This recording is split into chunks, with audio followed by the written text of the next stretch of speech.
Bonsoir et bienvenue sur le plateau du Grand Direct. Très heureux de vous retrouver en ce vendredi 5 mars. Au sommaire ce soir, cette grosse frayeur devant l'école juive Yavneh de Marseille ce matin aux alentours de 8h.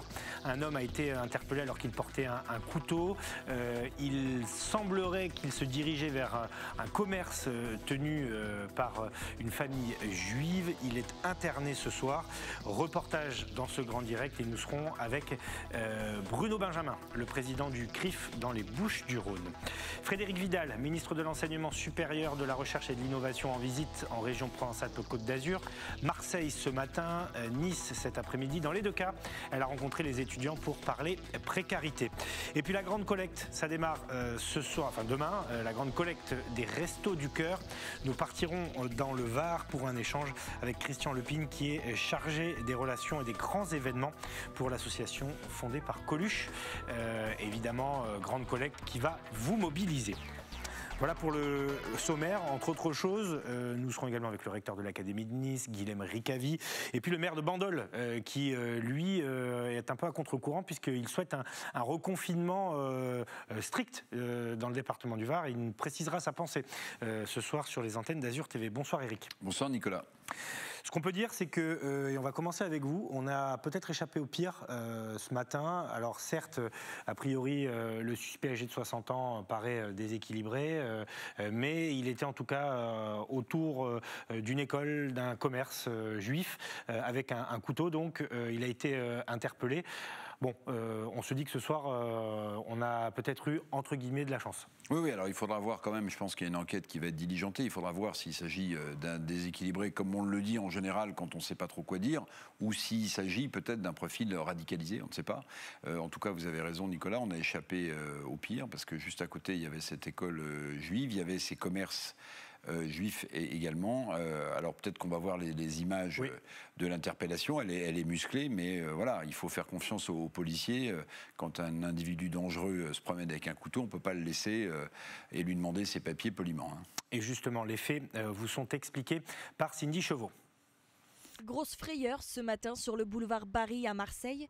Vers 8h, un homme âgé d'une soixantaine d'années au comportement suspect et armé d'un couteau a été interpellé dans le 13e arrondissement à proximité d'une école juive. C'est un agent de sécurité et un parent d'élèves qui l'ont maîtrisé avant de donner l'alerte. Manifestement, cet individu se dirigeait plutôt vers une épicerie cachère qui est en face de l'école. Il a stationné son véhicule devant l'école, mais ensuite, il n'a pas cherché à y entrer. En tout cas, ça n'est pas remonté comme ça.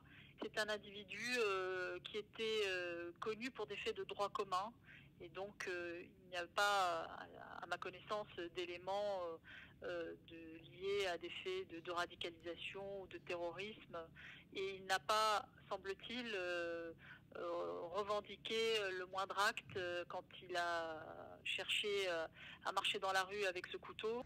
Jugé inapte à la garde à vue, l'individu a été hospitalisé. Les enquêteurs de la sûreté départementale, eux, poursuivent leurs investigations. Ils cherchent toujours à connaître ses motivations. Selon nos confrères de la Provence, l'homme serait en rupture de traitement. Reste qu'aujourd'hui, toute une communauté est ébranlée. Plusieurs élus municipaux comme la maire de secteur se sont rendus sur place. Donc je peux comprendre toute l'émotion et l'inquiétude que les habitants et la communauté juive peuvent avoir à ce moment-là. Et ils ont vraiment tout notre soutien. On ne doit pas vivre ce genre d'événement dans notre ville. Et on fera tout pour continuer à sécuriser nos quartiers, la vie des habitants et nos enfants. Des policiers en faction ont été positionnés toute la journée devant l'école pour rassurer élèves et parents. La préfecture de police qui indique également un renfort des patrouilles aux abords des sites israélites du département. Voilà donc pour les faits et ce sujet de Cindy Chevaux. Nous sommes avec le président du CRIF des Bouches-du-Rhône. Bonsoir, merci d'avoir accepté notre invitation, Bruno Benjamin. Évidemment, c'est une onde de choc, si l'on peut dire, même si l'individu a été interné et semble déséquilibré. Il serait schizophrène d'ailleurs, selon les premières informations. Néanmoins, ce sont de mauvais souvenirs qui ressurgissent et cette vigilance, donc, ce soir, autour des lieux de culte juifs. Tout à fait. Écoutez, il est effectivement interné, il est considéré comme schizophrène, sauf qu'il a encore une fois ciblé un commerce juif. Donc jusqu'où va sa schizophrénie, même si on peut considérer qu'il est malade sur un plan neuropsychiatrique ou neuropsychique, mais encore une fois, malheureusement, les juifs sont ciblés, sont visés, et il aurait pu faire un carnage. Heureusement qu'il y avait des agents de la sécurité de l'école qui ont parfaitement maîtrisé, neutralisé l'individu, et qu'ils ont pu tout de suite le livrer à la police, qui est arrivée rapidement. Voilà où nous en sommes aujourd'hui. Si vous voulez, nous sommes bien sûr dans l'effroi, parce que ça aurait pu être un massacre. Nous sommes heureux que la fin soit plutôt une fin heureuse, mais nous posons la question, jusqu'à quand, à quand la prochaine fois, qui sera le prochain sur cette cible. Voilà, nous sommes véritablement dans l'interrogation. C'est la question que j'allais vous poser, parce que évidemment, la coïncidence est peut-être un peu trop grosse pour que ce soit juste une coïncidence, justement. Il y a toujours ce climat en France autour des institutions juives, des lieux identifiés comme ayant un rapport avec la communauté, ce qui veut dire que finalement, vous êtes toujours sur vos gardes. On voit, c'est un service de sécurité dans une école qui a alerté les autorités et la police. Vous savez, depuis 2012, on a appris à vivre de cette façon. Il y a d'autres pays dans le monde aussi où les Juifs sont pourchassés, sont poursuivis, sont des cibles privilégiées. En France, nous étions les seules cibles. Aujourd'hui, c'est toute la nation qui est finalement une cible. Mais ce que nous souhaitons avant toute chose, c'est compter sur l'État, bien évidemment, sur un plan sécuritaire, puisque c'est un droit régalien, mais nous avons pris aussi nos dispositions pour assurer notre sécurité. Il vaut mieux une double attention qu'une simple attention. Donc c'est pour ça que nous sommes dans cette démarche. Et bien évidemment, on a la preuve aujourd'hui que ça a servi, puisque ces deux agents de sécurité ont pu maîtriser l'individu et le livrer à la police. Alors, est-ce que vous avez des nouvelles ce soir des enseignants de l'école Yavneh dans le 13e arrondissement de Marseille, des parents, des enfants également, parce que Cindy Chauveau, notre journaliste sur place, nous disait que finalement, il y a quand même encore du choc et les gens ont eu peur. Dans quel état sont-ils ce soir ? Si vous voulez, les gens, bien évidemment, sont interrogatifs. Est-ce que le mot peur, c'est réellement la question ? Vous savez, nous sommes un peuple séculaire. Nous avons traversé tout un tas d'épreuves et nous avons réussi, au fil du temps, finalement, à nous adapter et à apprendre à nous sécuriser. Les enseignants ont dû certainement être troublés, les enfants aussi, quand vous êtes mis à l'abri de manière brutale, sans aucune autre explication, en sachant pas ce qui se passe effectivement dehors, vous êtes plus qu'interrogatif et vous êtes effectivement dans l'appréhension des choses. Mais en tous les cas, il n'y a pas de traumatisme, à ce que je sais, en tous les cas aux dernières nouvelles, puisque j'ai eu à plusieurs reprises le directeur de l'école, Paul Fitoussi, et si vous voulez, les enfants n'ont pas véritablement ressenti la chose puisqu'ils étaient à l'intérieur de l'établissement déjà. C'est plutôt les parents qui étaient à l'extérieur qui ont pu voir, si vous voulez, ce qui se passait, ce qui se tramait. Donc là, ceux-là sont peut-être un peu plus touchés par la chose sur un plan psychologique. Mais en tous les cas, les enfants vont bien et c'est bien là l'essentiel. Et surtout, c'est d'intégrer le fait qu'il n'y a pas de blessés ce soir et nous en sommes très, très heureux. Une dernière chose, la préfète de police des Bouches-du-Rhône a renforcé donc les patrouilles de police et les patrouilles sentinelles devant les lieux identifiés comme ayant un lien avec la communauté juive. Il y a des policiers en faction également devant l'école Yavneh. Vous savez jusqu'à quand ça va durer bon voilà, parce que finalement on se dit qu'on revient toujours à la même chose, quoi. On espère que ça durera le maximum pour une simple et bonne raison. C'est qu'on a constaté dans des cas similaires qu'il y avait un effet de mimétisme et un effet de loi des séries ou de réplique. Donc, ce que nous voulons absolument éviter, c'est cette chose. Et nous avons demandé, j'ai moi-même demandé à la préfète ce matin, qui s'est rendue tout de suite sur place, et au maire de Marseille, que ça soit l'une pour bien évidemment la police nationale et l'autre pour la police municipale, d'assurer la sécurité et des lieux juifs et des personnes. Nous avons le Shabbat va rentrer, nous serons dans nos synagogues comme d'habitude. Et je crois que finalement, comme toute composante, comme toute ethnie de la France, de notre nation, il est important que nous puissions assurer notre sécurité de la meilleure des façons.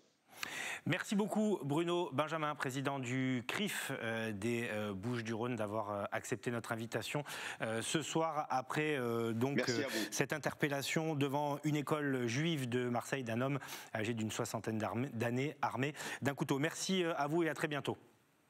Merci. Bonsoir Nicolas. Voilà pour cette interview de Bruno Benjamin enregistrée dans l'après-midi. Nous restons sur des thématiques peu joyeuses, évidemment liées au terrorisme, même si là le pire a été, semble-t-il, évité.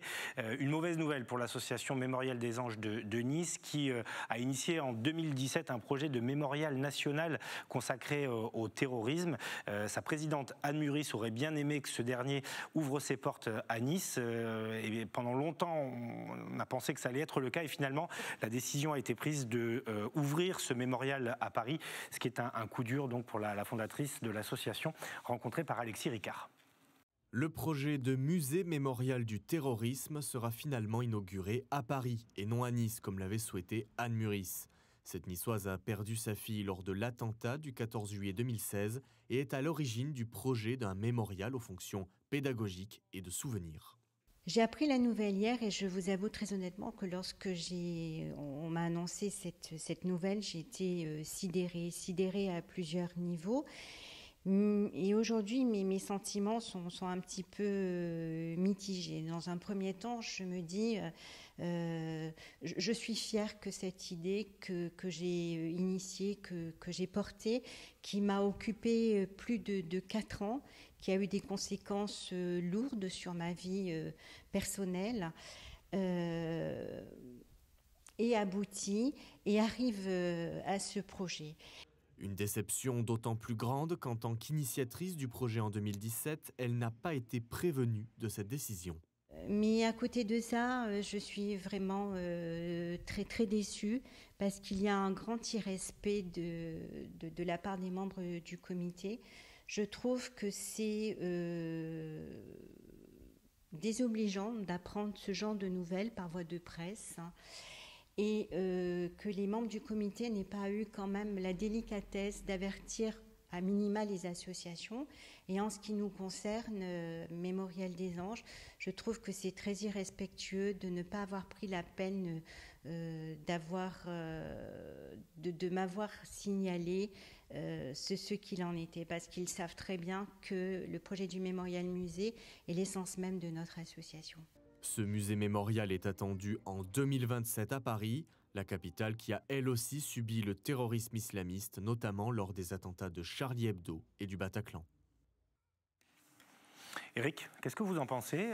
C'est vrai qu'Anne Muris avait porté ce projet. Ça aurait pu être un signal aussi de mettre un tel musée à Nice. Bah oui, pour moi c'est une double incompréhension. La première, c'est ce qu'elle dit, et là on peut partager sa déception, c'est-à-dire qu'elle n'a même pas été prévenue, visiblement directement, que ce mémorial ne serait pas installé à Nice mais à Paris.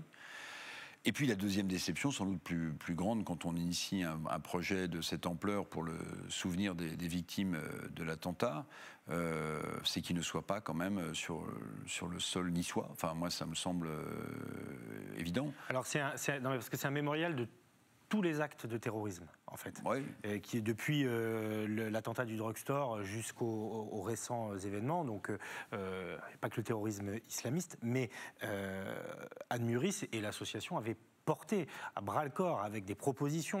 On avait même laissé entendre que c'était une piste plus que crédible. Christian Estrosi, le maire de Nice, avait plaidé pour. Et donc l'historien Henri Rousseau, qui a été chargé par l'État d'étudier la question, a tranché pour Paris. Il n'y a pas de compétition entre les villes pour savoir qui a été le plus touché. Mais non, mais quand vous voulez vous recueillir et vous incliner devant le souvenir de victimes, il me semble que ça paraissait plus logique que ce soit installé à Nice. Alors peut-être que la mairie fera un geste, peut-être qu'il y aura une stèle, peut-être qu'il y aura un endroit de recueillement, je ne sais pas. Mais regrouper toutes les victimes du terrorisme dans la capitale, moi, je comprends tout à fait sa déception. Ouais. Et alors, elle n'est pas en colère, elle est déçue, mais je pense qu'on peut partager un peu son chagrin ce soir, Anne-Murice. Effectivement. Et pour l'instant, il y a donc ce mémorial qui existe déjà devant la Villa Masséna, dans le parc Masséna, mais effectivement, la portée d'un musée national aurait été plus puissante. La Covid-19, et il faut bien y revenir. Depuis un an, on en parle quotidiennement. Le Var échappe au confinement. Nous serons dans quelques instants avec Jean-Paul Joseph, le maire de Bandol, qui a une position un peu à contre-courant. En attendant, le Var qui ne se reconfine pas ce soir. Les commerçants sont soulagés, mais c'est un soulagement en demi-teinte. Reportage à Toulon, Thomas Bernabé. Le Var a échappé au confinement les week-ends, un répit supplémentaire pour les commerçants toulonnais. Dans la rue des Arts, ils sont nombreux à avoir été soulagés après les dernières annonces gouvernementales. On est content d'être resté ouverts. Beaucoup de nos confrères ont fermé, notamment les centres commerciaux, donc on se sent privilégié, même si c'est vrai que on ressent la situation actuelle, puisqu'on a très peu de passages actuellement, donc on reste content d'être ouvert, même si la situation actuelle est très compliquée. La nouvelle, on a plutôt bien prise, puisque du coup on était très contents. Moi j'avais une grosse appréhension de fermer le week-end, puisque le week-end chez nous c'est 35% du chiffre d'affaires. Donc ça aurait été plutôt catastrophique, déjà qu'on a le couvre-feu à 18h. Et après, s'il y avait un autre confinement, je pense que ça serait dramatique pour le commerce en général. Déjà que la semaine c'est un petit peu compliqué, puisque avec le couvre-feu, ça fait fuir un petit peu la clientèle. Mais on espère qu'en ayant les samedis d'ouvert, qu'on conserve un petit peu cette clientèle qui viendra nous rendre visite et profiter de cette belle rue des Arts. S'ils sont dans l'ensemble satisfaits d'avoir échappé au moins pour ce week-end à un confinement, les commerçants ne sont pour autant pas dans leur meilleure forme. Entre le couvre-feu qui leur aura fait perdre de précieuses heures et la gestion de leur stock qui doit se faire à l'aveuglette, la situation est assez tendue. Tout à fait, surtout niveau vêtements et chaussures. Déco, ça va parce que c'est quand même contemporain, mais tout ce qui c'est vêtements et chaussures, c'est compliqué. Je pense que les gens sortent moins, donc c'est pas rentable, en fait. Donc, et après, c'est pour ça qu'on va doucement et on attend les prochaines informations. Donc, qu'on peut passer quand même un bon printemps, en été, c'est ça qu'on espère quand même. Moi, particulièrement, je préfère qu'on fait un confinement qu'on fait pendant 4 semaines. Stop tout. Et après, on peut être tranquille comme on était l'année dernière. Mois de mai, mois de mars, pour gester quelque chose. Parce que là, cette année, c'est plus difficile qu'avant, Donc, Pour autant, les commerçants toulonnais gardent espoir. Avec l'arrivée des beaux jours, ils attendent la venue de plus de passants pour faire face. Voilà, le Var qui échappe donc au confinement. Bonsoir Jean-Paul Joseph, maire de Bandol. Merci d'avoir accepté notre invitation ce soir en direct sur les antennes d'Azur TV. Avant que le Premier ministre ne s'exprime hier soir, vous aviez, donné votre position, qui est un petit peu à rebrousse-poil de la plupart des élus locaux. Vous plaidiez pour un confinement total, des mesures fortes, car vous avez peur que l'épidémie, notamment dans le Var, progresse. Est-ce que vous êtes toujours sur cette ligne ce soir ? Oui, tout à fait. Je suis sur cette ligne, pas seulement pour le Var, mais pour la France entière, en fait. Donc, est-ce que vous préconisez qu'on reconnaisse un confinement comme au mois de mars dernier, en fait ? Je pense que c'est nécessaire, du fait de la progression du variant anglais et les projections qui ont été faites annonçaient une augmentation importante à la mi-mars. Et je pense que c'est ce qui va se produire. Tout l'annonce Il y a eu des modèles qui ont été effectués par l'INSERM. Il y a eu des modèles bien faits qui ont été faits par le CHU de Lille, notamment Philippe Amouyel pourrait vous en parler. Ce que je pense et qui va se passer, c'est que le variant anglais prenant le pas sur le variant initial, la contagiosité va s'accentuer et il ne faut pas attendre d'avoir des chiffres très importants, à la fois en termes d'hospitalisation tout court, d'hospitalisation en réanimation et de décès pour prendre la décision de confiner.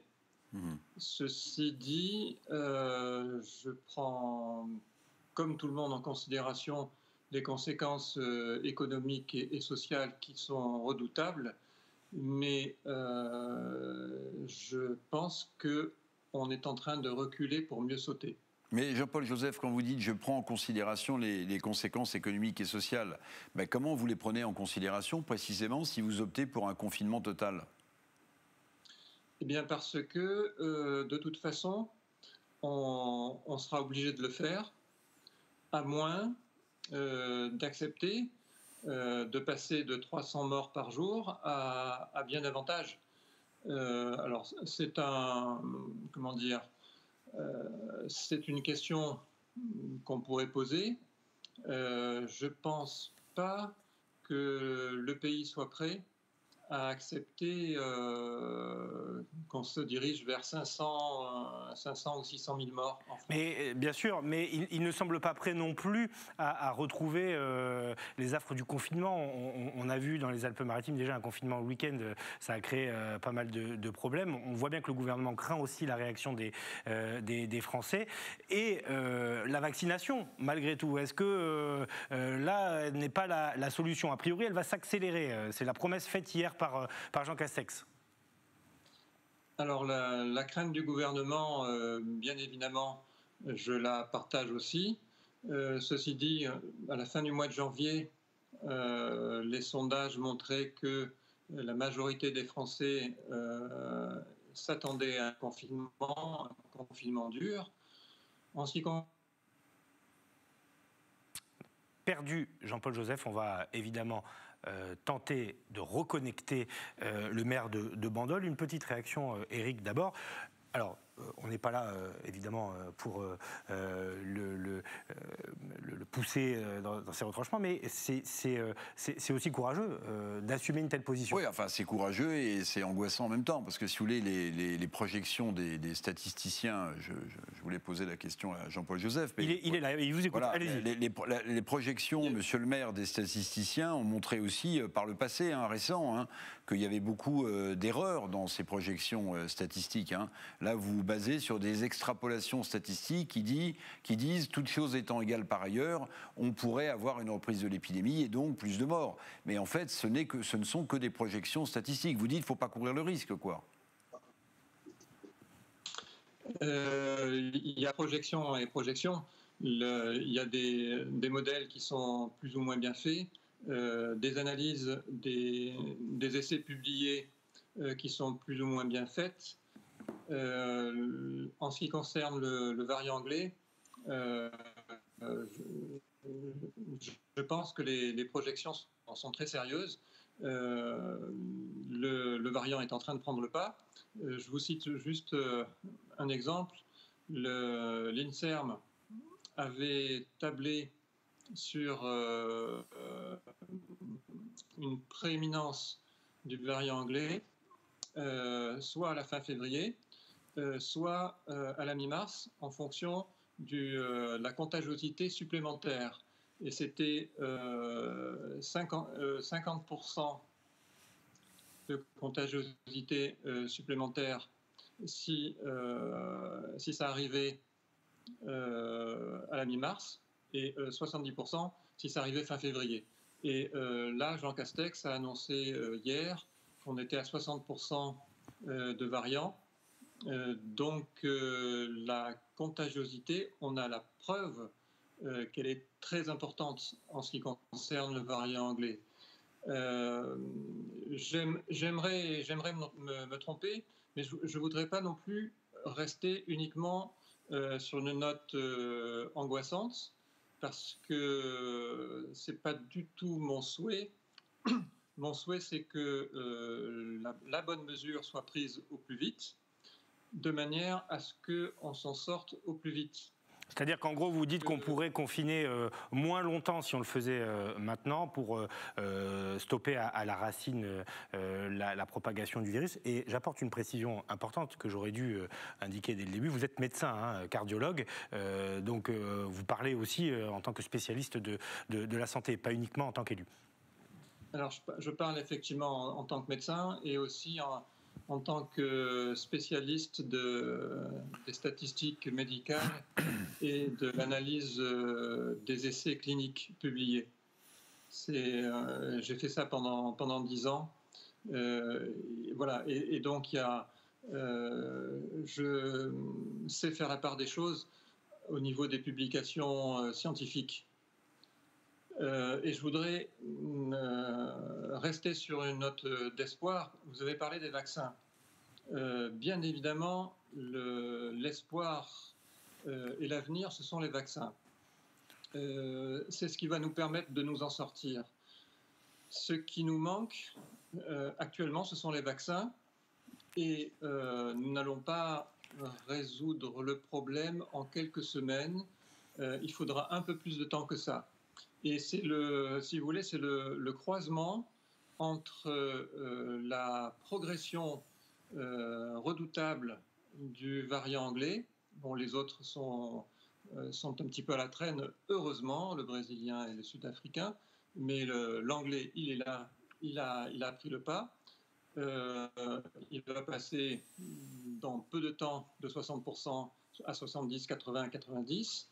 Et donc, le nombre de cas va augmenter et forcément, le nombre d'hospitalisations en réanimation, le nombre de décès, tout ça va augmenter. Et les nations commencent un petit peu à se faire sentir, notamment dans les EHPAD, puisqu'on a commencé par les personnes les plus fragiles dans les EHPAD. Mais avant que la vaccination soit efficace, ça sera pas avant 6 semaines, 2 mois, voire davantage. C'est difficile de donner un chiffre précis dans la mesure où les doses arrivent de manière un peu sporadique, fluctuante, sporadique, et puis on a une certaine résistance malencontreuse par rapport au vaccin d'AstraZeneca et une réticence encore plus malencontreuse du corps médical à se faire vacciner. Oui, ça c'est un vrai sujet d'ailleurs qu'on évoquera forcément dans ce grand direct. Merci à vous Jean-Paul Joseph, on a compris votre position. Je rappelle que vous êtes médecin et maire de Bandol. Merci à vous d'avoir accepté notre invitation ce soir sur les antennes d'Azur TV. Rajouter une chose... En 10 secondes. En 10 secondes. L'optimisme, c'est-à-dire que si on reconfine maintenant de manière stricte, on pourra déconfiner dans 6 semaines à peu près, suivant le temps du confinement. Et là, on partira sur de bonnes bases avec le tracé isolé et on ira vers les beaux jours. On a compris votre message. Merci beaucoup, monsieur le maire Jean-Paul Joseph, médecin donc et maire de Bandol. À bientôt sur les antennes d'Azur TV. La vaccination, on l'a évoqué donc là dans le manque de doses. Interview, le manque de doses. Vous allez nous parler de l'Europe qui s'effrite. Ben oui, alors l'Europe est dans une situation très complexe, hein, parce que vous avez beaucoup de pays européens, à l'Est, à l'Ouest, qui ont décidé de commander directement leur dose de vaccin sans passer par la médiation plutôt pas très efficace de Bruxelles. Alors c'est le cas de la Hongrie, c'est le cas de la Tchéquie, c'est le cas de la Slovaquie. La Slovaquie qui annonce avoir commandé 2 millions de doses à la Russie, le fameux vaccin Sputnik V, alors que d'ailleurs pour l'instant il n'est pas homologué. La Pologne aussi compte passer directement et commander des vaccins chinois. On peut parler quand même de fiasco européen autour des commandes des fameux vaccins Pfizer, Moderna et AstraZeneca. Et à l'ouest, c'est la même chose. À l'ouest, vous avez des pays qui auront le pacte européen, le pacte bruxellois, et qui commandent directement leurs vaccins. C'est le cas, et non des moindres, du Danemark. La Suède, par exemple, la Suède réfléchit à passer les commandes sans passer par la Commission de Bruxelles. L'Autriche veut sceller un partenariat avec Israël qui a quasiment vacciné toute sa population, jusque et y compris en Autriche, a dit le chancelier autrichien, en installant des unités de production sur son sol. Pendant ce temps-là, l'administration bruxelloise regarde tout ça un peu avec dédain et mépris quand même. Bruxelles explique que ce sont quelques pays isolés qui se mettent à commander directement leurs doses de vaccins auprès de producteurs hors contrat européen. Mais il faut savoir, Nicolas, que le droit européen permet à un pays de passer des commandes directement en vaccin. Alors vous allez me dire, mais pourquoi est-ce que la France ne le fait pas? Pourquoi est-ce qu'on ne passe pas directement nos commandes? Vous vous souvenez de cette phrase de Jean Castex hier qui disait, le Premier ministre, il faut faire œuvre de patience. Je pense que les Français, les élus aussi, qu'on interroge tous les soirs dans ce grand direct, ils n'ont plus suffisamment de patience précisément pour attendre ces doses de vaccins. Vous le voyez bien, la solidarité européenne, elle est battue en brèche par un souverainisme d'État-nation qui commande directement leurs doses. Alors vous le savez, on le répète suffisamment souvent, la santé n'est pas une compétence de l'Europe. Ça, on s'en était rendu compte que l'Europe n'était pas compétente en matière de santé. On le dit aussi souvent, et je termine là-dessus, on a manqué de masques, on manque de vaccins aujourd'hui, et vous avez une Europe qui est en train de se fissurer sur cette question de la santé. Justement, est-ce que si la France fait cavalier seule, c'est pas le coup de grâce si, c'est le coup de grâce. Oui, mais vous savez, c'est peut-être pour ça qu'on le fait pas aussi. La France ou l'Allemagne, mais l'Allemagne, rappelez-vous que l'Allemagne a développé un vaccin et va le mettre en commercialisation, ce qui n'est pas le cas de la France. Donc pourquoi ne pas passer en direct auprès de Pfizer, de Moderna ou d'AstraZeneca et de ne pas attendre sa dose européenne? C'était peut-être juste une des explications. On n'a pas encore franchi le Rubicon, parce que si demain la France le fait, le débat déjà à l'intérieur de la France sera terrible. Et puis on enverra un message de désunion, ce qui n'a jamais été notre position. Mais bon, après, évidemment, l'attente des Français et des élus locaux, elle est exclusivement focalisée sur les vaccins. On avance dans ce grand direct, puisque nous allons rejoindre dans quelques instants la ministre de l'Enseignement supérieur, de la Recherche et de l'Innovation, Frédérique Vidal, par ailleurs ancienne présidente de l'Université de Nice. D'abord, nous l'avons suivie à Marseille ce matin, où elle a échangé avec des étudiants. Une question concernant les échanges de type Erasmus à l'étranger. Ils ont posé leurs questions directement à la ministre. Les étudiants d'Aix-Marseille Université ont accueilli ce vendredi la ministre de l'Enseignement supérieur sur le campus de l'Umini. Frédérique Vidal a d'abord visité l'épicerie sociale et solidaire mise en place pour venir en aide aux étudiants, un public en grande précarité face à la crise. S'en est suivi 1 heure d'échange autour des questions qui inquiètent les étudiants. Ici, je crois que la problématique, elle était notamment liée au fait que les étudiants vivent sur ce campus, qui est à 15 km de la ville. Et donc, comment est-ce qu'on prend soin de soi finalement, comment est-ce qu'on fait autre chose que étudier et être enfermé dans sa chambre. Ce sont des questions qui sont revenues souvent autour du sport, autour de la culture. L'une des préoccupations majeures, les stages en entreprise obligatoires pour valider son année. Beaucoup d'entreprises sont en télétravail, donc on est en train de travailler avec ces entreprises les conditions pour qu'ils puissent néanmoins accueillir les étudiants en stage. Et puis on a desserré les contraintes en termes de calendrier, si je puis dire. Et ces stages pourront, comme l'an dernier, se dérouler jusqu'au 31 décembre. Malgré ce délai étendu pour effectuer leur stage, beaucoup d'étudiants ne trouvent pas d'entreprise. J'ai mon coloc qui est dans cette situation-là et il demande tous les matins, il demande à avoir des stages et il n'a aucune réponse positive ou même pas de réponse du tout. Donc même si on nous dit que les entreprises sont missionnées pour chercher les stagiaires, dans la réalité, c'est pas vraiment ce qui se passe. Je retiens qu'il y a beaucoup de choses qui sont en train d'être mises en place et que petit à petit les entreprises devraient un peu lâcher du lest. Alors les jeunes ont-ils été satisfaits de ces échanges et de la venue de la ministre ? C'était important, intéressant de se sentir aussi un peu considéré parce que la population étudiante a été assez stigmatisée toute l'année. Clairement, on a été pointé du doigt en disant qu'on ne respectait pas, qu'on ne faisait pas attention. Donc là, c'est intéressant d'être un peu considéré, qu'elles viennent nous parler, qu'elles répondent à nos questions. Donc ça fait plaisir, c'est sûr. L'occasion pour Frédéric Vidal de revenir sur la question de la vaccination, prioriser celle des étudiants, une mesure plaidée par Renaud Muselier, président de la région. Pour l'heure, pas de changement de cap selon la ministre. Pour le moment, le vaccin, c'est une protection individuelle contre des formes graves individuelles.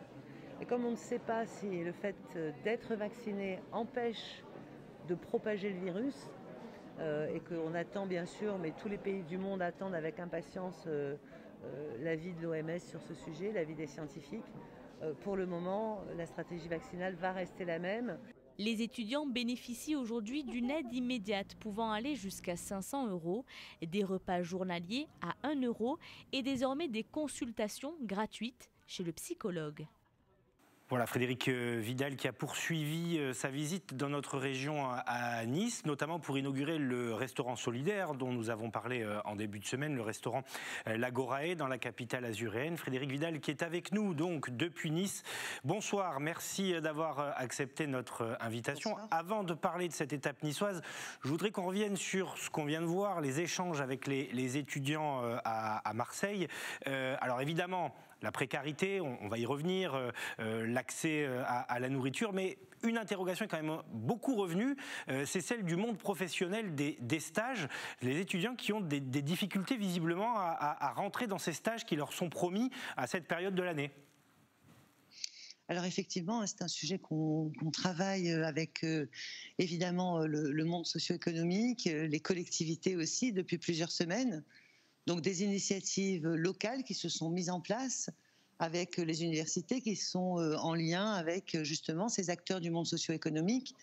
La difficulté, c'est que beaucoup de ces entreprises sont en télétravail, donc des protocoles particuliers pour que néanmoins la personne qui va encadrer l'étudiant puisse l'avoir rencontré au moins une fois s'il doit être en télétravail. Et puis au niveau du ministère, une circulaire qui nous a permis d'autoriser que les stages puissent se dérouler jusqu'au 31 décembre, donc en espérant que dans les semaines, les mois qui viennent, lorsque la campagne de vaccination nous aura permis de retourner vers une vie un peu plus normale, eh bien, ces stages puissent être d'ores et déjà scellés avec les étudiants, si je puis dire, mais se dérouler plus tard, dans la fin du semestre, cet été, ou même en début de semestre prochain. C'était une demande très forte, notamment des associations étudiantes et des universités.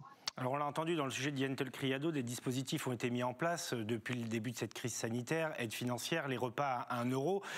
Est-ce que le gouvernement compte, et vous donc, aller encore plus loin? Parce qu'on voit que l'usure désormais est aussi psychologique.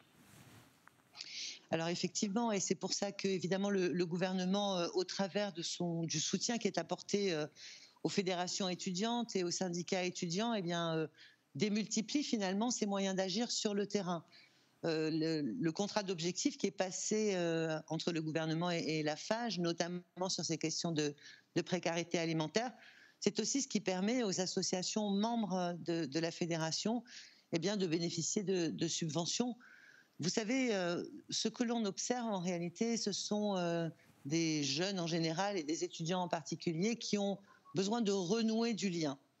C'était très important qu'ils puissent retourner à l'université, renouer du lien entre eux, renouer du lien avec leurs enseignants, mais c'est aussi important, et vous l'avez vu à Marseille, qu'ils puissent à nouveau pratiquer un peu de sport en plein air ensemble, ou avoir des lieux dans lesquels ils pourront se retrouver, se projeter dans un avenir normal Je crois que c'est très important aussi pour le moral. 2 questions pour terminer, Madame la Ministre. La première, vous y avez déjà un peu répondu dans le sujet d'Yentel, mais je voudrais y revenir. C'est la question de la vaccination des étudiants. De plus en plus de voix s'élèvent. Le président de l'université d'Aix-Marseille était avec nous hier pour relayer lui aussi l'appel de Renaud Muselier. Vous n'êtes pas favorable à ce que les étudiants soient prioritaires dans la campagne de vaccination ? Ce n'est pas une question d'y être favorable ou pas, hein. C'est que cette campagne de vaccination, elle doit être menée de façon à ce qu'elle soit la plus utile possible. Donc à la fois l'Organisation mondiale de la santé, la Haute Autorité de santé nous dit un vaccin aujourd'hui protège chaque individu de formes graves. Mais on ne sait pas du tout si un individu vacciné devient incapable de porter le virus et de le transmettre. Or, on a affaire à des populations étudiantes qui, fort heureusement, lorsqu'elles sont contaminées, sont en général asymptomatiques. Donc, d'abord, protéger ceux qui sont à risque de formes graves. Et puis, si les données scientifiques changent, alors à ce moment-là, je pense que la plupart des pays reverront leur stratégie vaccinale. Mais pour le moment, celle que nous mettons en place, c'est celle qui fait, par exemple, que l'on voit de moins en moins de personnes âgées de plus de 80 ans dans les réanimations. Ça veut dire qu'elle fonctionne. Pour terminer, vous êtes à Nice, donc depuis ce restaurant solidaire, soutenu par la FACE, la FACE 06. Vous avez présidé l'université de Nice, Sophia Antipolis, à l'époque, qui est devenue aujourd'hui l'université Côte d'Azur. Vous avez vu naître l'une des premières épiceries solidaires de France à Nice, et vous voyez donc aujourd'hui naître l'un des premiers restaurants solidaires gérés par des associations étudiantes. Absolument, et c'est évidemment un immense plaisir pour moi d'être là aujourd'hui, pour la raison que vous évoquez. C'est la première fois qu'une initiative de ce type restaurant solidaire se met en place, et je suis doublement heureuse évidemment que ce soit fait à Nice, puisqu'effectivement la première Agorae, j'ai vu quelque part sa naissance ici à Nice, et aujourd'hui être là pour la naissance du premier restaurant solidaire, c'est une sorte de clin d'œil de l'histoire. Merci beaucoup Frédérique Vidal, ministre de l'Enseignement supérieur, de l'Innovation et de la Recherche. Depuis Nice, ce restaurant solidaire donc géré par les étudiants niçois. Vous étiez avec Marie Giusto. Merci à vous et bonne soirée. Les restaurants, de façon un peu plus générale, ils sont l'objet d'une tribune qui a été signée par 40 parlementaires. Ils souhaitent la réouverture des restaurants. Parmi eux, le député des Alpes-Maritimes, justement, Éric Pauget, député Les Républicains, qui a rencontré Alexis Ricard. Ils sont 42 députés de tous bords politiques, dont Éric Pauget, à avoir co-signé une tribune pour la réouverture des restaurants. Publié dans le journal du dimanche, ce texte précise le cadre dans lequel une telle réouverture serait possible, mais aussi nécessaire. Et en ce qui concerne les restaurateurs en particulier qui sont extrêmement touchés depuis des mois, on propose que plus rapidement que prévu, notamment dès la fin du mois de mars, ils puissent réouvrir notamment le midi avec des protocoles sanitaires très stricts, encadrés et contrôlés pour permettre aux salariés d'entreprise de venir déjeuner. Pourquoi ? Parce qu'on constate qu'aujourd'hui, un certain nombre de salariés dans les entreprises, et c'est un intérêt économique, déjeunent dans des conditions qui sont pires que si on était dans un restaurant avec des gestes barrières contrôlés et encadrés. Et j'estime qu'il n'y a pas de raison que sur des terrasses en plein air, avec des gestes barrières respectés, avec des protocoles sanitaires validés par tout le monde, et j'insiste sur cet élément contrôlé, on ne puisse pas réouvrir nos terrasses de restaurants beaucoup plus rapidement que ce qui était prévu. Éric Pauget enfonce le clou et prouve la faisabilité d'une réouverture avec l'exemple des restaurants de l'Assemblée nationale. Puis la fin du mois d'octobre, qui a eu le deuxième confinement, que les restaurants de l'Assemblée nationale fonctionnent avec des règles hyper strictes, et je peux vous assurer qu'elles sont hyper contrôlées et hyper respectées. On est notamment impartable, et ça fonctionne très bien. Et donc c'est bien la preuve que lorsqu'on a des protocoles sanitaires, il ne s'agit pas de faire n'importe quoi, il ne s'agit pas d'être irresponsable, mais lorsqu'on a des protocoles sanitaires validés, appliqués et contrôlés, on s'en sort. Et il n'y a pas de cluster, il n'y a pas eu de développement au cours des dernières semaines à l'Assemblée nationale. Une tribune dont le gouvernement et le président de la République pourront s'inspirer ou pas dans les semaines qui viennent. Ah voilà, avant d'évoquer les restos du cœur, Éric, juste une réaction là-dessus. C'est vrai qu'on soit pour ou contre la réouverture, la question évidemment fait débat, mais pas de perspective pour les restaurants. Mais là, on a oublié les chiffres. Moi, je suis plutôt on a oublié les dates. Non, mais moi, je suis plutôt pour la réouverture des restaurants. Mais ce qui me surprend un peu dans cette tribune, c'est que le député Pauget nous dit poussons l'idée de rouvrir les restaurants le midi, et pas le soir. Mais on peut se dire, mais pourquoi pas le soir plutôt que le midi? Puis j'ajouterais sur le restaurant de l'Assemblée nationale que j'ai fréquenté à une autre époque, si vous voulez, c'est que dans ma mémoire, il est ouvert le midi et le soir. Alors ils sont peut-être impartables que midi, mais il s'est ouvert le midi et le soir. Donc dans ces cas-là, que les signataires de cette tribune aient le courage de demander la réouverture des restaurants tout court. Ah, voilà. Mais pour l'instant, on est sous couvre-feu. Bon, alors, voilà. à 18h, on est censé être à la maison. Oui, oui. Mais bon, vaste débat. Cela de resto, on aimerait bien qu'ils ferment définitivement, parce que ça voudrait dire qu'il n'y a plus de problème de faim en France. C'est les Restos du Cœur qui entament leur grande collecte aujourd'hui dans les centres commerciaux. Bonsoir Christian Lepine, chargé de relations et des grands événements pour l'association fondée par Coluche, donc dans le Var, à la Seigne-sur-Mer. Bon, voilà. Évidemment, chaque année, on y revient, il faut se mobiliser parce que la précarité grandit. Et cette année, on imagine qu'avec la crise sanitaire, c'est encore plus alarmant. Oui. Oui, on a vécu depuis le confinement de l'été de l'année dernière, ça fait 1 an maintenant. Effectivement, on a constaté une grosse augmentation du nombre de bénéficiaires, en particulier donc sur notre centre d'Ascennes-sur-Mer, et bien sûr dans les autres centres de la même façon, oui, effectivement. Alors, comment ça se passe? Rappelez-nous la collecte, parce que c'est tout bête, mais c'est peut-être important de le rappeler. On va retrouver les bénévoles tout le week-end dans les centres commerciaux? Absolument, là c'est un week-end Resto du Cœur dans toute la France, et l'ensemble des 76 000 bénévoles qui sont accompagnés de plusieurs milliers de volontaires. Sont sur le terrain dans tous les magasins de France pour accueillir les clients et surtout collecter de la marchandise dont nous avons bien besoin pour en cas faire face à la campagne d'été, puisque les Restos du Cœur maintenant sont ouverts toute l'année depuis quelques années. Auparavant, Coluche l'avait lancé pour un hiver, et là maintenant on est ouvert toute l'année. Donc il y a une campagne d'été, une campagne d'hiver, mais la campagne d'été, c'est dans 10 jours, on attaque la campagne d'été, et là on va avoir besoin évidemment énormément de marchandises, parce que le nombre de bénéficiaires a énormément augmenté, bien sûr. Alors Christian Lepine, quand on rencontre les bénévoles, ça a été mon cas ce matin, on vous distribue un petit prospectus en vous expliquant ce qu'on peut donner. Souvent les gens donnent beaucoup de produits alimentaires, mais ils ne pensent pas forcément aux produits hygiéniques dont les plus nécessiteux ont besoin également.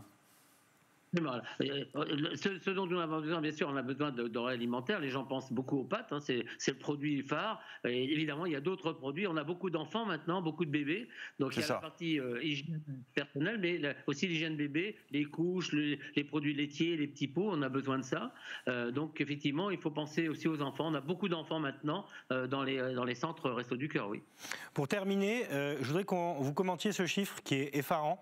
2,1 millions de personnes, donc 2 100 000 personnes qui bénéficient de l'aide alimentaire. C'est une étude qui date de début février. Et sur ces 2 millions de personnes, 51% indiquent fréquenter les Restos du Cœur depuis moins d'1 an. L'effet de la crise sanitaire, on le constate avec ce chiffre-là au niveau national. Oui, certainement, c'est un plan national. Évidemment, ça varie en fonction des centres et entre autres de proximité des centres qui ont des facultés ou des étudiants, parce que là, évidemment, les étudiants ont représenté une part importante. Là, en ce qui nous concerne, nous, la Seine-sur-Mer, on n'a pas de fac, mais nos collègues de Toulon, eux, bien sûr, ont constaté cette évolution. Nous, on a plutôt des personnes âgées, beaucoup de personnes âgées maintenant, qui viennent nous voir. C'est aussi un constat qu'on a vécu là, ces dernières années. Des familles monoparentales, des femmes avec enfants. Oui, ça, c'est des évolutions qu'on a, mais alors, évidemment, chaque centre a ses particularités. Et bien sûr, une augmentation considérable. On a vu arriver des gens en fin de contrat de chômage. On a vu arriver des assistantes maternelles qui n'ont plus les enfants parce que les enfants gardent les parents gardent les enfants à la maison avec le travail à domicile. Donc tout ça, c'est des personnes nouvelles qu'on a vu arriver. On a parlé d'auto-entrepreneurs qui n'ont plus de boulot dans l'événementiel, par exemple. Là, on a eu beaucoup de personnes comme ça, oui. Mobilisons-nous donc au moins tout ce week-end. L'année dernière, ça avait permis de récolter l'équivalent de 7 millions de repas, cette grande collecte nationale de l'hiver dans les centres commerciaux. Évidemment, autour de la commune de la Seigne-sur-Mer, puisque c'est votre antenne qui va gérer vos bénévoles qu'on salue. Et c'est valable aussi pour le Var, les Bouches-du-Rhône, les Alpes-Maritimes en général. Merci à vous, Christian Lepine, chargé relations et grands événements donc pour les Restos du Cœur à la Seigne-sur-Mer. Voilà, Éric, vous, ce matin, vous avez fait ce geste important. Je pense que tout le monde peut faire un geste. Oui, non, mais je veux dire important pour. Voilà, puis il y a la grande soirée ce soir des Enfoirés, même s'il n'y a pas de public sur TF1. Et puis là, il y a aussi quelque chose qui alimente les finances et les ressources des Restos du Cœur, c'est la vente du CD. Et ça aussi, c'est une façon d'aider à acheter des repas pour ceux qui en ont besoin. Il nous reste 10 minutes. Dans ces 10 minutes, il faut faire rentrer l'interview du recteur de l'Académie de Nice, Guilhem Rickavi, qui ne doit pas être loin déjà. Je vous le dis, malheureusement, on va reporter notre voyage au Sri Lanka à la semaine prochaine. On va se mettre de côté. Il est très bien en plus. Les Azuréens du bout du monde. Mais à mon avis, on n'aura pas le temps ce soir. Pour l'heure, on part dans les EHPAD de la ville de Nice, puisque les tests salivaires sont arrivés. Un simple prélèvement salivaire et le tour est joué. Gros avantage, ces tests sont moins invasifs que le protocole nasopharyngé. Ça me fait pas mal dans le nez, mais c'est très désagréable. Je vous mets dans la bouche et vous le gardez. Vous mâchonnez un petit peu. Allez-y. Depuis ce jeudi, la ville de Nice déploie des tests salivaires pour dépister la Covid-19. Ils sont proposés dans les 4 EHPAD municipaux avant d'arriver dans les écoles ce lundi. Les tests salivaires sont ceux qui sont disponibles et que nous organisons à Nice dans nos EHPAD à partir d'aujourd'hui et dans les écoles. Voilà, si on est capable de se fournir 20 000 tests salivaires pour les faire chaque mois ou tous les 15 jours à terme d'ailleurs. Mis au point par les professeurs Charles-Hugo Marquette et Paul Hoffman au CHU de Nice, ces tests ont reçu la validation du ministère de la Santé début février. Un peu moins fiable que les tests dans le nez, 90% pour le nasopharyngé contre 80% pour le salivaire. Mettre au point un système facile à utiliser, propre, reproductible, rapide, très calibré et qui est utilisable notamment dans les populations où c'est un peu plus difficile. Demander à une personne âgée de cracher dans un pot alors qu'elle fabrique très peu de salive naturellement, c'est difficile. Demander à un gamin de 6 ans de cracher proprement dans un pot sans qu'il y ait des grumeaux, des morceaux de biscuits et autres joyeusetés, et qu'à la fin le pot soit propre, c'est juste impossible. Pour les résidents de l'EHPAD Valrose, se faire tester n'est plus une corvée. Pas trop désagréable? Oh, pas du tout. Mais j'étais très bien entourée, alors c'était très facile. Comme pour les tests PCR par le nez, les résultats sont connus en 24 heures. Voilà pour ces tests salivaires donc pratiqués dans les EHPAD municipaux de la ville de Nice, tests salivaires qui vont se déployer également dans les écoles à partir de lundi, rentrée scolaire, 25 écoles tests dans les Alpes-Maritimes, 25 écoles tests dans le Var. Bonsoir Richard Lagagné, recteur de l'Académie de Nice qui gère donc les 2 départements. Merci d'être avec nous ce soir. Donc à partir de lundi, lancement donc de ces tests salivaires pour les écoles, les écoliers. Évidemment, l'idée, c'est de mettre fin à la circulation du virus de la Covid-19.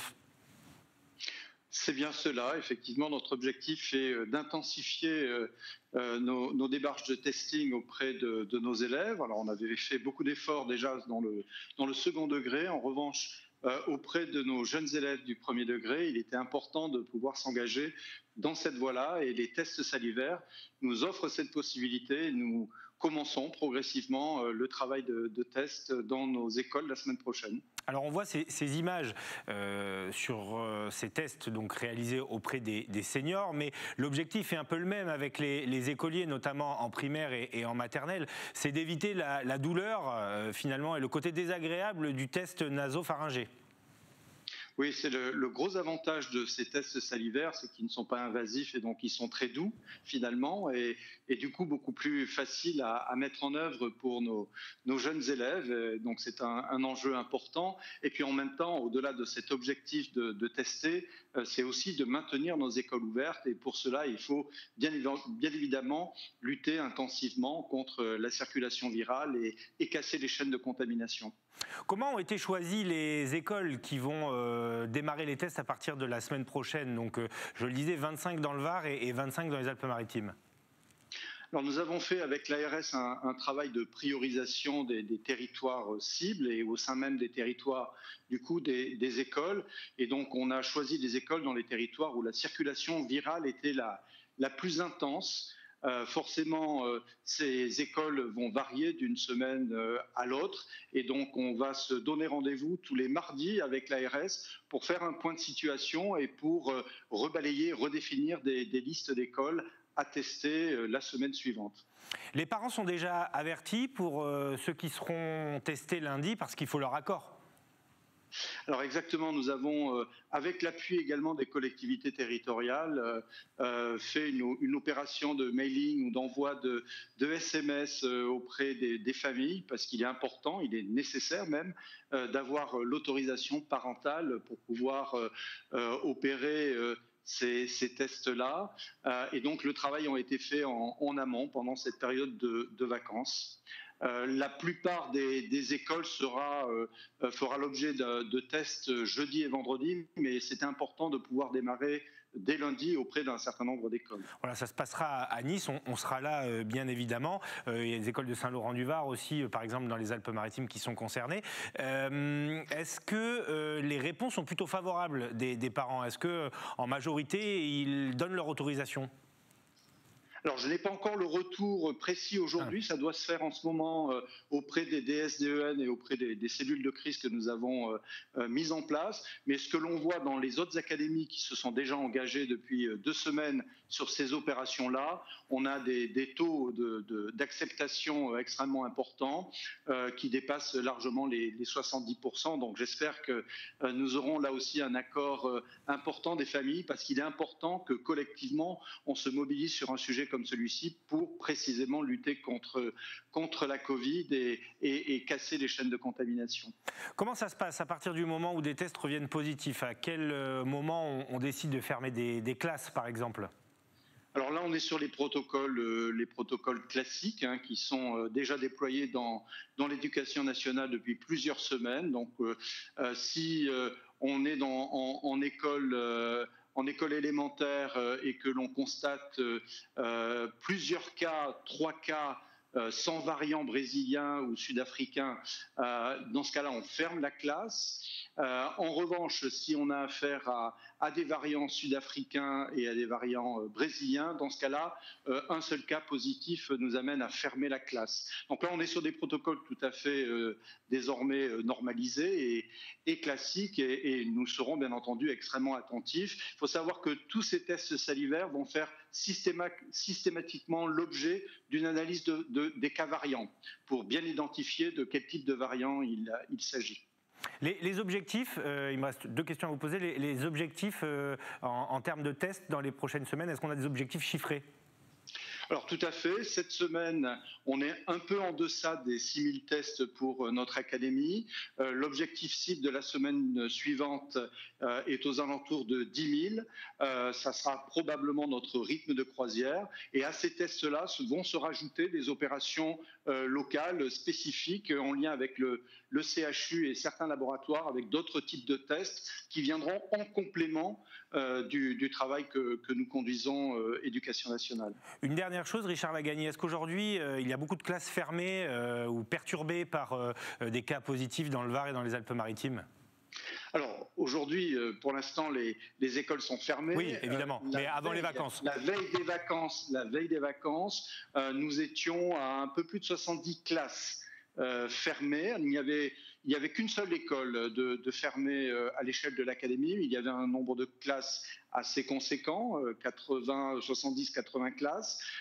Et donc forcément, nous allons regarder cela avec énormément d'attention au moment de cette rentrée. On sait que la circulation virale est quand même importante dans nos 2 départements et donc nous devons porter une attention toute particulière à la situation et veiller à fermer, s'il faut fermer, les classes ou les écoles en cas de nécessité. Merci beaucoup Richard Lagagné, recteur de l'Académie de Nice donc pour les départements du Var et des Alpes-Maritimes. Rendez-vous lundi matin puisque nous serons à vos côtés pour les premières opérations de tests salivaires à Nice notamment. Merci d'avoir accepté notre invitation. Merci à vous. Merci. Et sans transition, on va enchaîner directement avec Guilhem Rickavi parce qu'il est 19h28 et qu'on se rapproche dangereusement de la fin de ce grand direct. Bonsoir mon cher Guilhem, directeur de la rédaction du journal La Provence. C'est important qu'on vous ait ce soir pour 2 raisons, les 2 raisons dont vous allez nous parler. La première, c'est ce qu'on disait en début d'émission, cette énorme frayeur ce matin, sans en rajouter, heureusement sans conséquence, a priori, cet homme donc interpellé devant une école juive de Marseille. Vous y reviendrez largement demain. Oui, effectivement, grosse frayeur ce matin car on a cru dans un premier temps, Nicolas, à un acte terroriste. On avait déjà vu de tels actes devant des écoles communautaires, ce qui était le cas de l'école visée ce matin. Mais on s'est rendu compte, heureusement, d'une part que l'homme avait été rapidement maîtrisé et que d'autre part, c'était pas sa motivation principale de s'attaquer à cette école. Donc la notion d'acte terroriste ou d'attentat a été exclue. C'était plus visiblement, et selon les premiers éléments de l'enquête, un acte d'une personne un petit peu fragile ou déséquilibrée. Voilà, avec une interpellation qui a été réalisée grâce aux agents de sécurité et un parent qui ont pu avertir la police municipale qu'on voit sur ces images maîtriser l'individu en attendant que la brigade anticriminalité arrive. Tout ça pour dire que là, pour le coup, la chaîne d'alerte et d'intervention a très bien fonctionné. Et pour terminer, juste, vous demain, petite exclusivité aussi, les mesures présentées par la ville de Marseille en vue de la journée internationale des droits de la femme qui aura lieu lundi. Vous avez ces infos-là? Oui, effectivement, c'est-à-dire que les collectifs marseillais sont nombreux et engagés de façon historique. Le mouvement féministe marseillais a toujours été très fort justement dans la défense des droits des femmes, ces droits qui seront justement célébrés et revendiqués à juste titre lundi partout dans le monde. Et effectivement, ces collectifs et associations militantes marseillaises avaient demandé des engagements de la part de Benoît Payan, maire de Marseille. Et effectivement, on détaille les 66 mesures sur lesquelles Benoît Payan a promis de travailler, a promis d'avancer, a promis d'obtenir des résultats et on propose le détail, ce qui est plutôt une bonne nouvelle, de ces mesures destinées à donner toute leur place et à reconnaître tous leurs droits aux Marseillaises et aux femmes plus généralement. Peut-être une mesure que vous avez en tête ? Alors il y a plein de choses, ça va de choses très anecdotiques mais qu'il est important de décrire et de rappeler, et l'ouverture également de lieux justement dédiés à l'accueil des femmes. On sait que dans cette période notamment de Covid et avec une forme de confinement, les violences intraconjugales et dont les femmes sont les premières victimes sont nombreuses. Il y aura l'ouverture de lieux pour les accueillir en début de semaine, notamment à Marseille. Merci beaucoup Guilhem. À lundi, vous serez sûrement avec nous, passer un bon week-end studieux en prévision. Merci Eric. Merci beaucoup. Bon, on a un peu speedé la fin de ce grand direct, vous allez m'excuser, mais on avait beaucoup de choses et on était un petit peu en retard. On l'est d'ailleurs toujours. Merci évidemment à Sébastien Lyotard, Théo Sarfati, Lanne Dehé, Fabrice Justo, Philippe Caudet, Stéphanie Mossman et tous nos journalistes dans les 3 rédactions qui composent le groupe Azur TV. Bon week-end et à lundi.